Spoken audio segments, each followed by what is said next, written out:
Hey, Max.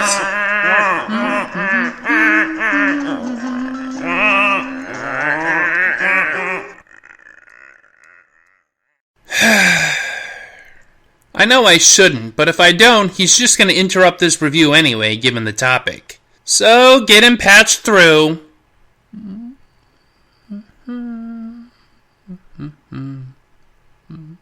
Is he queued up? Patch the moron in! Oi, oi! Can you hear me there, ya jamook? Bancho Truth here, ready to review this thing. Yeah, I can hear you. And see you. What are you, under a bridge or something?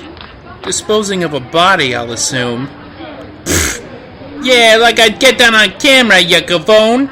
Make with the review talk already. I got a busy schedule of teeth breaking and putana pleasing. Shut your sausage hole, you degenerate brute. We're doing art here, not greasing up our hair for a night of tanning beds and pinochle at the old construction shed. Aye, what am I, a 45-year-old divorcee with the kids on the weekend? Schifoso spostato! The way I'm singing it, I'm doing you the favor by, injecting my vast wisdom into your chintzy little cartoon show. Well, we'll see about that. Let's get this thing going, shall we? Start the opening. I gotta take such a leak over here. Madon! Charming as usual.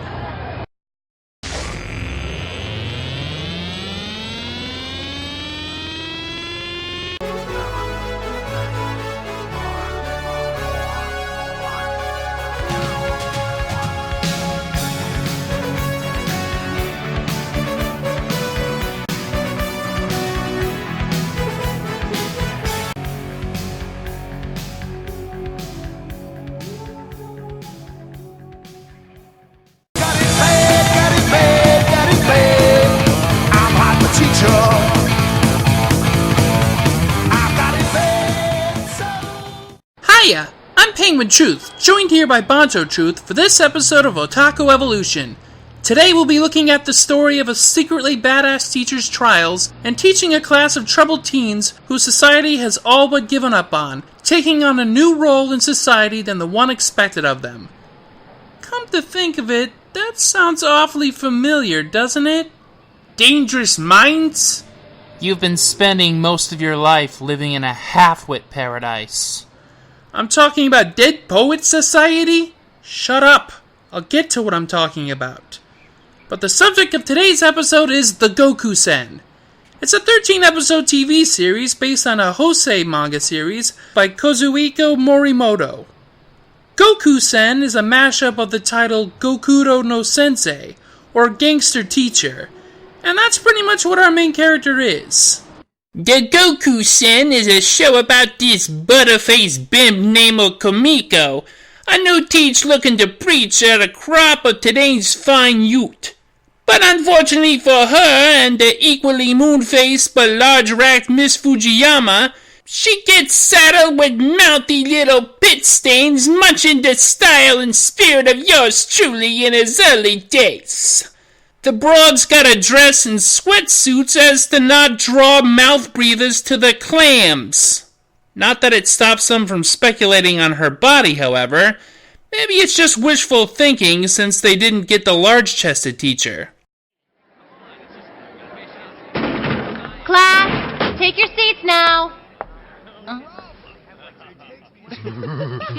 I can't believe it. The morons can't even spell. Bet she either bitches us out or cries. $10 says she cries. I say she goes ape shit. Holy shit, those nipples are humongous. Huh? Hey, who's this young coonie? Oh, did you mean me? What do you think? We smushed your names together. Gee. Yo, that was my idea. Wow, what a cute nickname! No way, man. Damn, that's lame. We made the freak happy. We both lose. She is one clueless woman, right, Huh? Yokuma, what's up?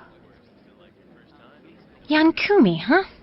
Well, I've been called worse. However, Yankumi ends up being a lot tougher to scare off or intimidate than these kids imagined.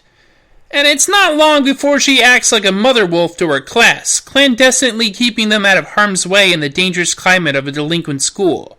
This proves to be all in a day's work, though, because Yankumi is actually in a yakuza clan. The spectacled butch is the Ojo of the Kuroda family of the Oedo clan. They may be a fairly small outfit, all things said, but their head, Kumiko's Pop-Pop, is a popular capo, even though he's come down with a bad case of the plot disease. Oh, there's also a talking dog that can walk like a person. You know, like you do. Heh, animals acting all human-like. Never see that. Total fiction. Couldn't happen. Nonsense. One of the students is actually not a student of Spachim, this bishy named Shin, who begins to see through the Principessa's charade. He challenges her to a scrap by the stream, but when she shows, she's in no mood for a takedown. You challenged me to a fight because you felt like grandstanding. That's a load of crap. I'm serious. Really? You challenged me to a fight because you wanted to know what it feels like? You're not really that kind of guy. All right, now listen up. You must always fight as though it were life and death. 2 lives on the line. One will win as the other draws his last breath. What the hell? Well, I mean... Shin eventually becomes Yankumi's best ally among the students, and by the end of the manga, her love interest, as squicky as that is. The anime only goes as far as having a sick Yankumi admit that he's cute after he helps rescue her in the final episode. A small favor. What's the matter? Ain't you never been half a teacher? It's one thing to have a thing for your teacher. When the teacher has a thing for you, and you're in high school, that's a bit of a problem. Not for Miss Fujiyama, it ain't no problem. Ugh. That's right. And so very wrong. Remember that gape-mouthed pervert teacher in Azumanga Daioh that everybody on the show found incredibly creepy? The guy who's always looking to get some close contact with high school girls, and the joke is, look at this disturbing perv that probably drives a white panel van and his air freshener in it is chloroform scented. Well, Miss Fujiyama isn't quite as open as that, but she is eager to start a choir in the old boys' school, but especially wants the best looking boys in the choir. Heh, good luck with that. Most of these punks got a mug only a mother warthog could love. I do appreciate the rough masculine features of the Bancho aesthetic, but the mooks in this show look like not only were they hit by the ugly tree, but the whole ugly forest assaulted them. Oh, fa! No wonder Bishy Badass is a high commodity to pedo teach. See? You know it's wrong, too. There's even a rumor that she had to leave her old teaching job for having an affair with a student. But you paying attention? That never really happened. Fine, the rumor ends up being untrue, but she does so much as admit she's into her students as an aside to a sob story about how one of her old students attempted suicide and... his parents blamed her? In what world does that make sense? He made the attempt at home. Shouldn't his parents be aware of his situation? Japan, you baffle me sometimes.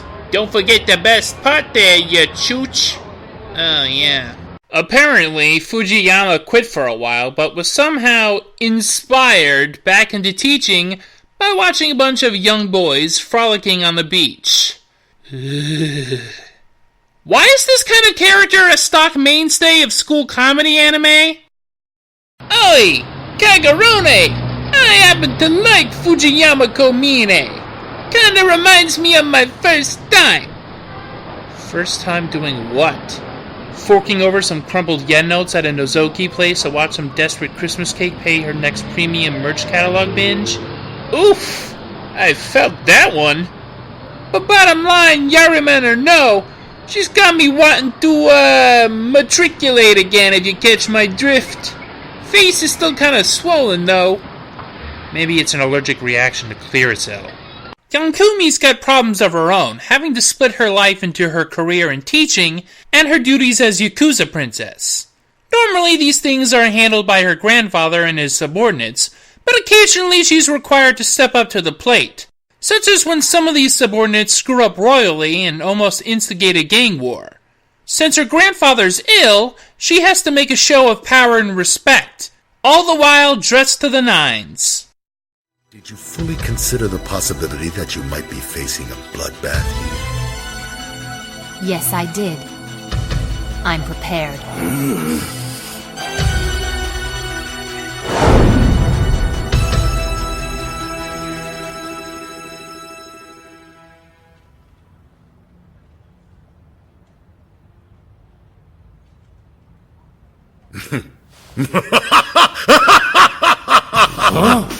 The granddaughter of the rising dragon.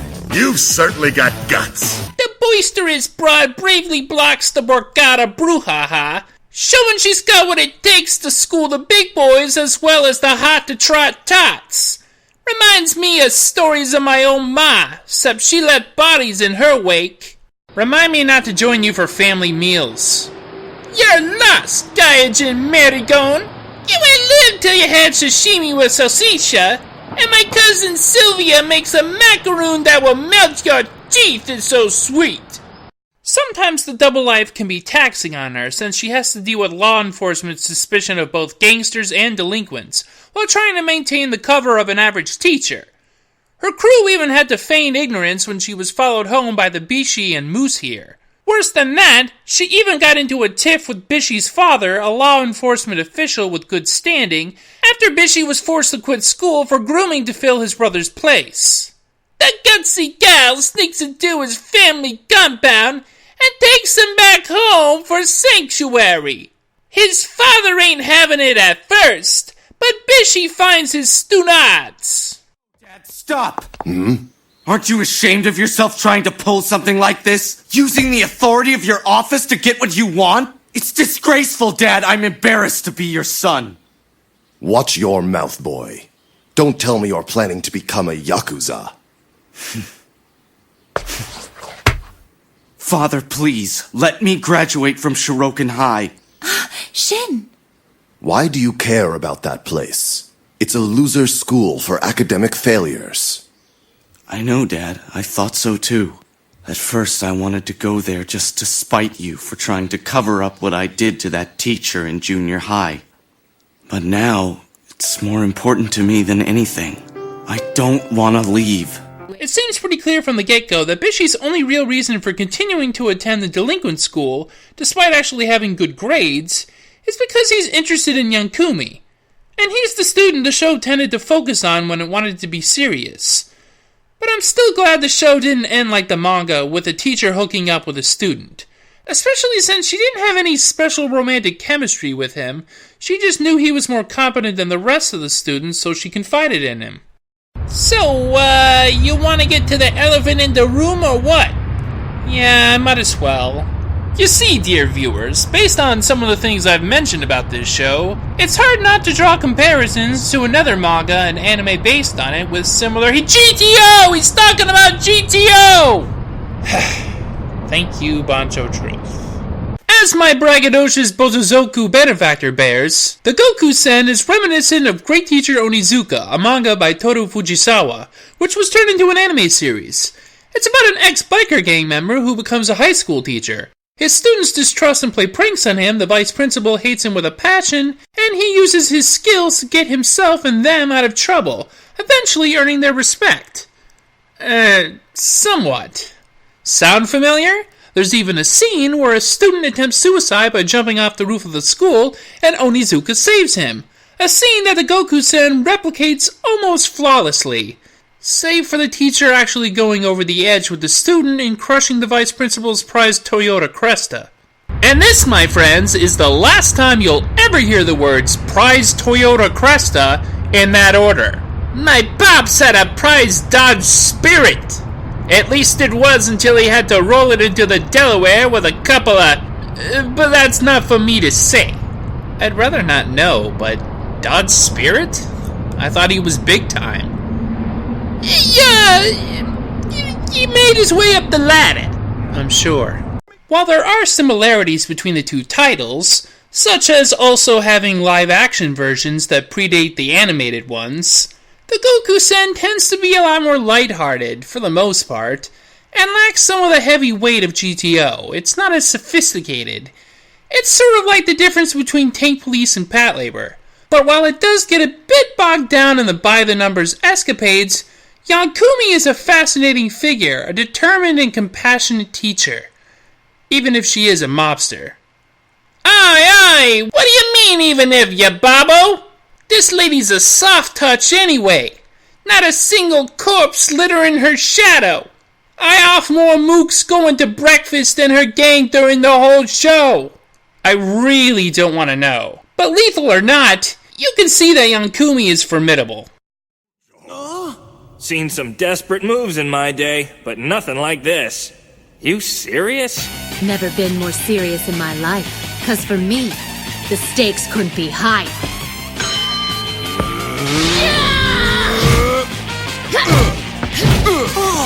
Oh, please! Bigger isn't always better! Vengeance is mine! Formidable, yeah, but there ain't enough of the red stuff in this. If I was this dame, I'd be training the students to be my underlings, my button men. Then all she has to do is wait for Pop-Pop to knock off and bam!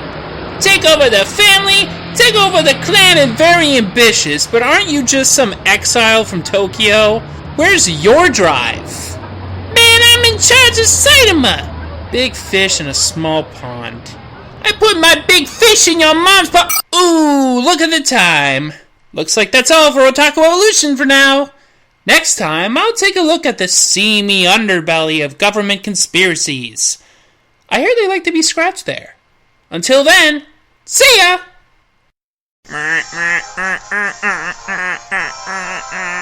Wait, I was supposed to go to that meeting in the conference room? Tell them I'm busy.